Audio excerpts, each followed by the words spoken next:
என்னப்பா சிட்டில வேலை எப்படி போகுது? அதெல்லாம் நல்லா. என்னப்பா அது சத்தம்? ஊர்ல புல்லட் பண்ணி அண்ணன் இருக்காரு. அவர் நிலத்துல அடிக்கடி காட்டு விலங்கெல்லாம் வந்துடும். அது விரட்டத்துக்காக சுட்டுருப்பாருப்பா. வணக்கம். என்னப்பா இந்த பக்கம்? சும்மா பேசிட்டு இருக்கேண்ணா. யாருப்பா அது? நான் சொன்னல புல்லட் பாண்டி, அது அவரு தான். ஊர்ல பெரிய கை, துப்பாக்கிலாம் வச்சுக்கிறானா பாத்தீங்க?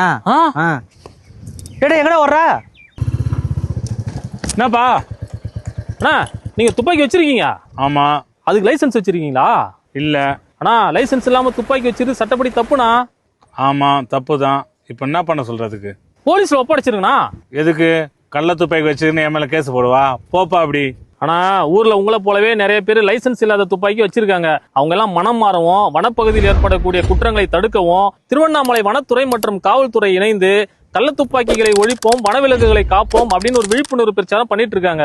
வர செப்டம்பர் 10ஆம் தேதிக்குள்ள யார் யாரெல்லாம் லைசென்ஸ் இல்லாத துப்பாக்கி வச்சிருக்காங்களோ தாங்களாகவோ அல்லது ஊர் பெரியவங்க மூலமாவோ அல்லது தன்னார்வர்கள் மூலமாவோ திருவண்ணாமலை வனத்துறை அலுவலரிடம் சென்று துப்பாக்கிகளை ஒப்படைக்கலாம் அப்படின்னு ஒரு அருமையான வாய்ப்பு கொடுத்திருக்காங்க. பயன்படுத்திக்கங்க தம்பி. அப்படி கொடுக்கும்போது நம்ம மேல ஏதாவது அவங்க சொல்ற டைமுக்குள்ள நீங்க போய் கள்ள துப்பாக்கி ஒப்படைச்சீங்கன்னா உங்க மேல எந்த சட்ட நடவடிக்கை எடுக்கப்பட மாட்டாதுன்னு சொல்லியிருக்காங்க. சோ பயப்படாதீங்க. ஆனா அதே சமயம் உங்க வீட்லயோ அல்லது தோட்டத்திலயோ கள்ள துப்பாக்கி இருக்கிறது அவங்களா கண்டுபிடிச்சிட்டாங்கன்னா சட்டப்படி கடுமையான நடவடிக்கை எடுக்கப்படும் சொல்லியிருக்காங்க. ஜாக்கிரதை. சரியான நேரத்துல சரியான தகவல் கொடுத்தீங்க. நான் இன்னைக்கே போய் துப்பாக்கி ஒப்படைச்சிடறேன்.